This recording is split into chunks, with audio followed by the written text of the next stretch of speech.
Graça e paz, irmãos. Bem-vindo a mais um culto aqui da nossa igreja, mais um culto online. Que bom que você está aqui com a gente, participando para crescer no conhecimento do Senhor. Hoje nós vamos ter uma palavra, uma reflexão para abençoar o nosso coração e também para nos desafiar. Queria que você abrisse já a sua Bíblia em Atos capítulo 2, nós vamos ler o versículo 42. Mas antes eu vou citar alguns versículos e falar sobre aquilo que nós vamos conversar no dia de hoje. O apóstolo Paulo, quando escreveu a carta aos Efésios, no seu capítulo 4, ali fala sobre os dons ministeriais, os dons de governo, e fala do objetivo desses dons ministeriais, que é de pastor, apóstolo, profeta, evangelista, mestre, dons que nós já conhecemos. Só que no versículo 12 e 13 fala o objetivo daqueles dons, que é que a igreja chegue à estatura de Jesus, seja parecida com Jesus. Ou seja, a carta de Paulo aos Efésios fala da natureza e da vocação da igreja. E a natureza e a vocação da igreja é que Cristo seja formado em nós, que nós nos tornemos parecidos com o Senhor Jesus. E os 5 ministérios são a forma como Deus organiza esse crescimento em nossas vidas, através do ensino, do pastoreio, do comunicar essas boas novas. Então, o objetivo de Deus é que eu e você nos tornemos cada dia mais parecidos com Jesus. Isso está dentro do seu eterno propósito, você lembra? Uma grande família de muitos filhos semelhantes a Jesus. Então, nós temos muito o que fazer para nos tornarmos parecidos com Jesus. Eu não sei você, mas eu preciso avançar em muito na minha vida cristã para ser cada dia mais parecido com Jesus. E eu acredito que talvez seja um desafio para você também. E por isso Deus nos deu ferramentas para que nós possamos nos parecer cada vez mais com o Senhor Jesus. Malaquias capítulo 3, versículo 1, fala que o Senhor enviou um mensageiro que preparará o caminho do Senhor.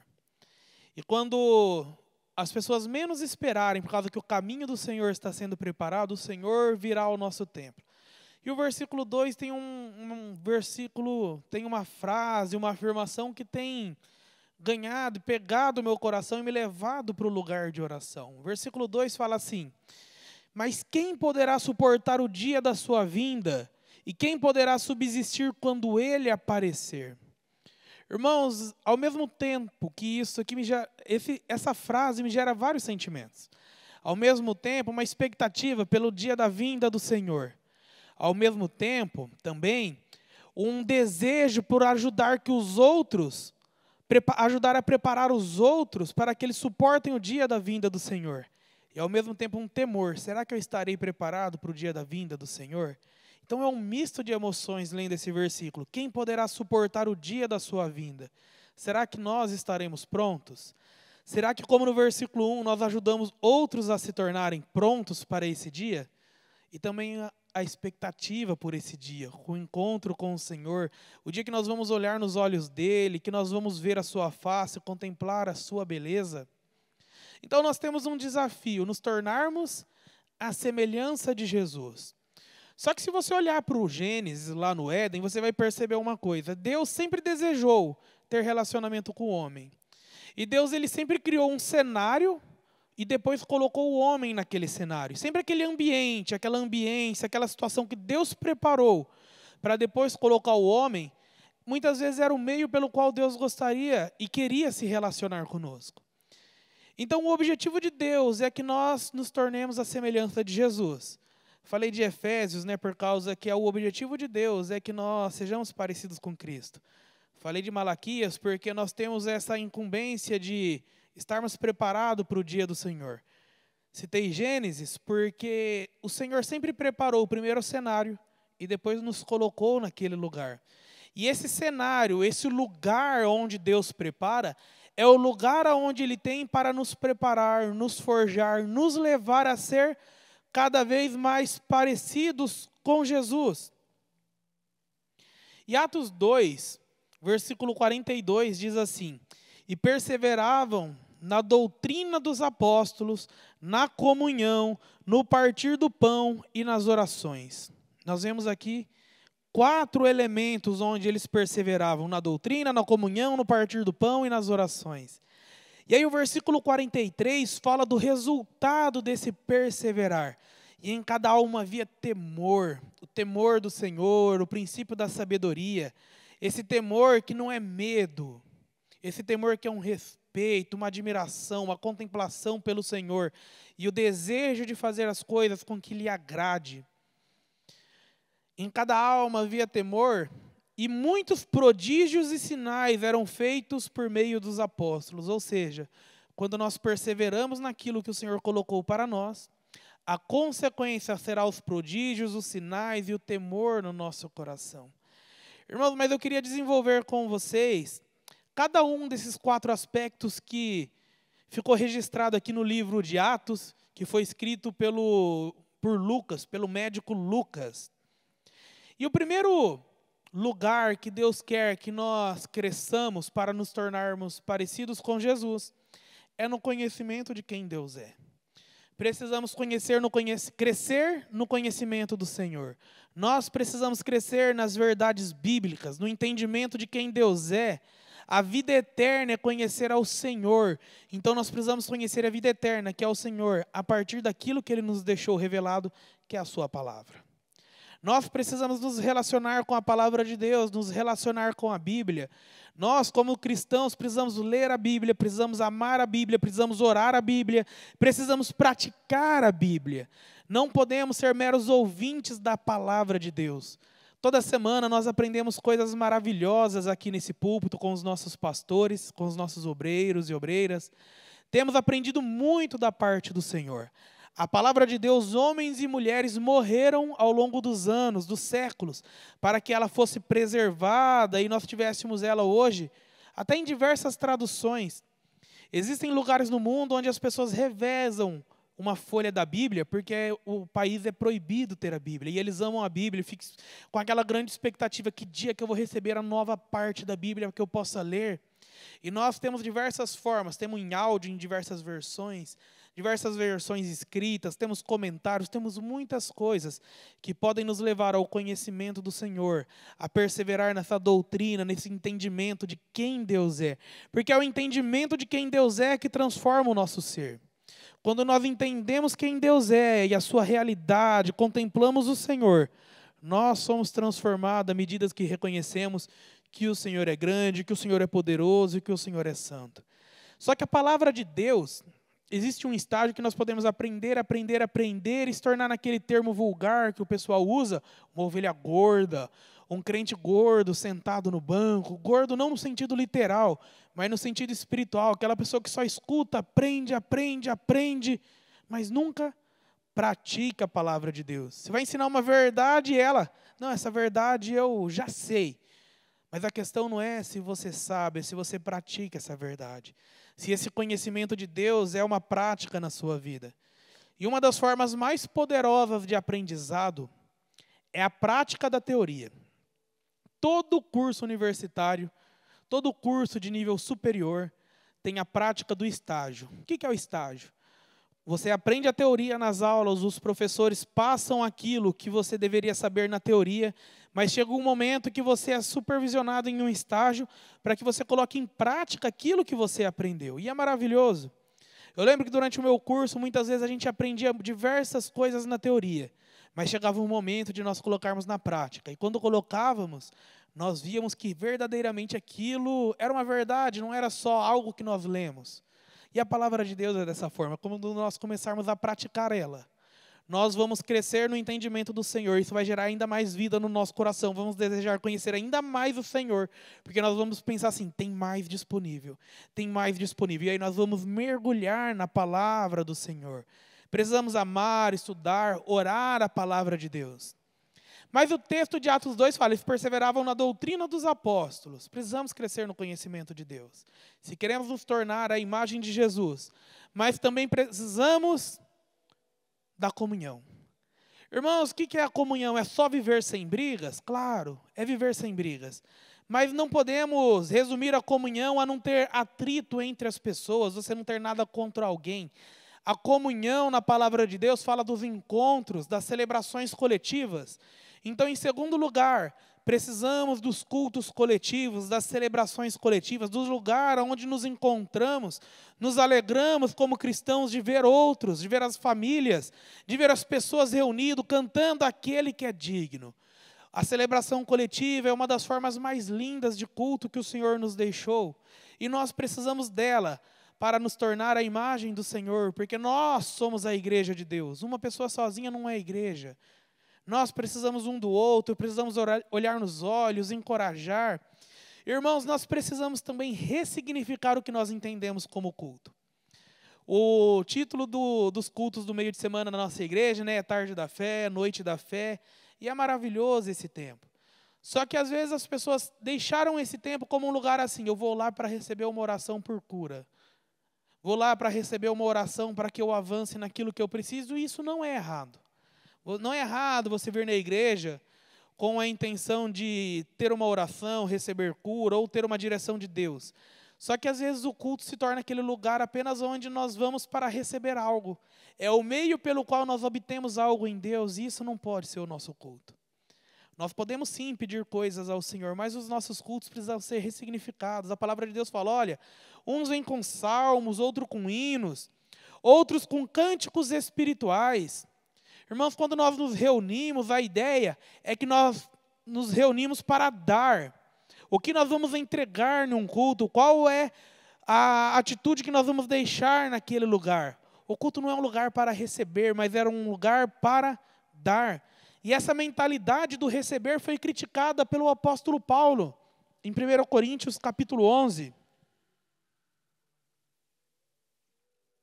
1 Coríntios capítulo 11, Paulo diz assim, ei, até as reuniões de vocês, os cultos, os ajuntamentos fazem mal, faz mais mal do que bem.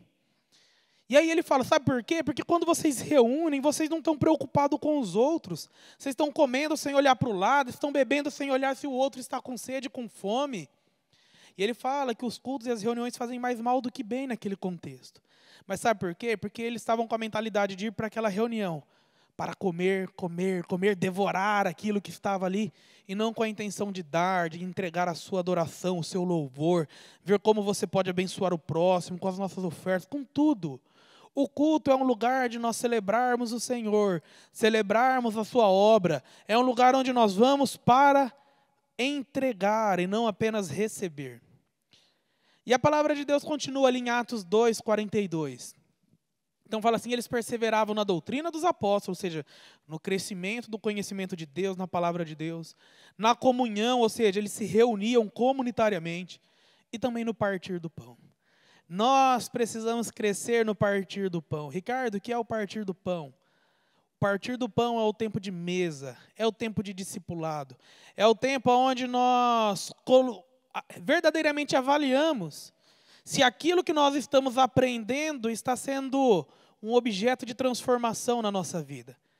É ali onde nós temos que, às vezes, colocar as nossas metas para a semana, para avançar e crescer. Essa semana, você vai falar, você orou essa semana? Aí vai ter que falar a verdade, fala, não orei. E o que você vai fazer para orar essa semana? E aí você vai ser colocado diante de você no discipulado. Às vezes você pensava que era um santo de Israel. E na hora que você vai confrontado ali, confrontado no sentido que você presta conta da sua vida, você percebe que não é tudo aquilo que imaginava. Isso te leva para um lugar de humildade, te leva num lugar de querer crescer, ajudar um ao outro naquele ambiente. A palavra de Deus é maravilhosa. Em Tiago diz que se nós confessarmos as nossas dificuldades, os nossos pecados uns aos outros, seremos curados. O discipulado é esse ambiente.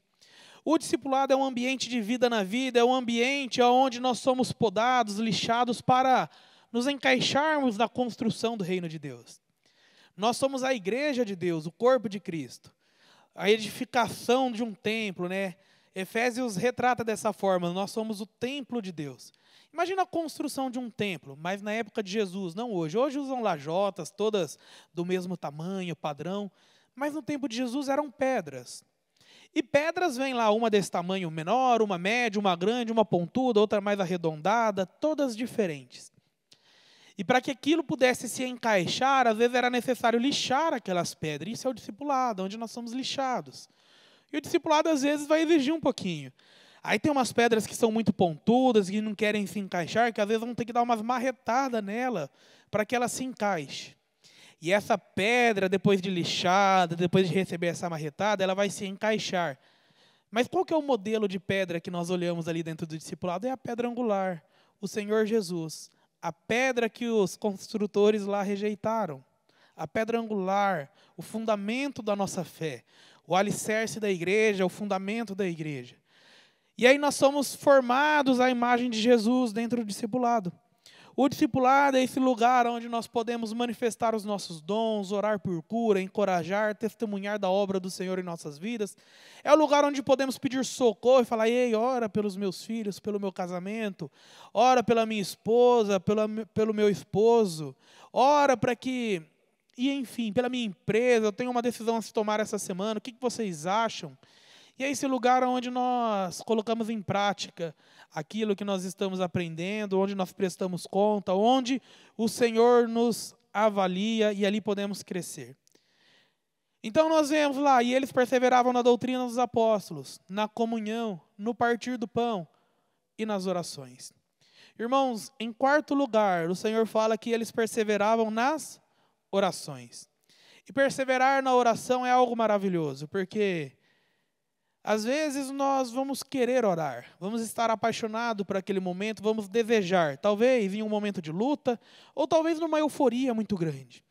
Mas nem sempre o nosso coração vai querer orar. Nosso coração vai querer gastar tempo com tantas coisas, menos com a oração. E nós precisamos, irmãos, construir um lugar de oração nas nossas vidas. Porque aquilo que nós fazemos diariamente causa um impacto eterno. Precisamos construir um lugar de oração nas nossas vidas, como a semelhança de Moisés. Lembra de Moisés? Moisés pegava ali os seus itens para montar uma tenda. Ele saía do meio do povo, no meio do arraial, costumeiramente, ou seja, sempre ele fazia isso. Ia uma distância, montava a tenda. Depois de preparar todo aquele ambiente, ele entrava na tenda, orava e o Senhor vinha e falava com ele.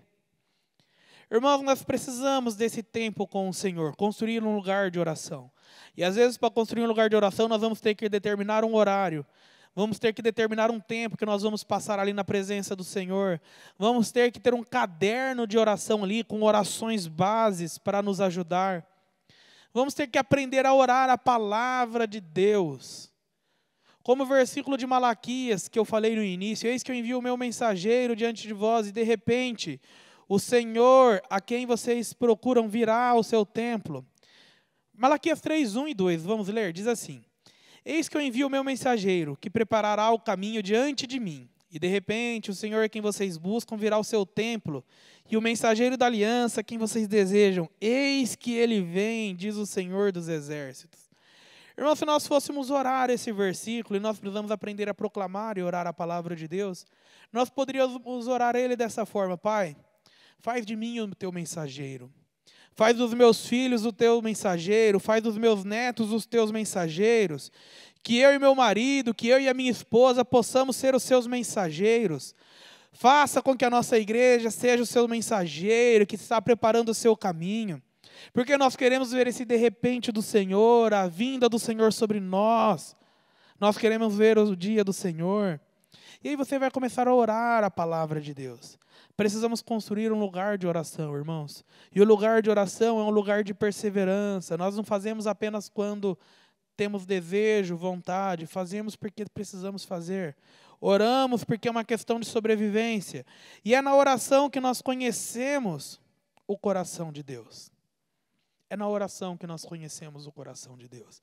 É na oração que as verdades da palavra de Deus vão saltar aos nossos corações e vão gerar vida em nós, que os nossos olhos vão brilhar pela pessoa do Senhor. Então eu deixo com os irmãos essa reflexão, essa palavra, porque eu sei que se os irmãos guardarem isso, de perseverar no conhecimento de Deus, na comunhão, no partir do pão e nas orações, o Senhor fará maravilhas no nosso meio. E você crescerá, eu crescerei, nós cresceremos juntos à semelhança de Jesus. Amém? Vamos orar? Pai, nós te agradecemos. Te agradecemos pela tua palavra, por esse tempo. Te louvamos, ó Deus, porque o Senhor tem feito maravilhas no nosso meio. Nesse momento, peço, ó Deus, que o Senhor alcance o coração de cada um que nos assiste, gerando, ó Deus, perseverança, Pai, no conhecimento do Senhor, nos cultos coletivos, nos discipulados, na vida de oração. Pai, alcança o coração, Pai, de cada um, gerando paixão e o desejo pelo Senhor, Pai. No nome de Jesus. Amém. Amém, irmãos? Que Deus abençoe você, abençoe a sua semana, a sua família, em nome de Jesus.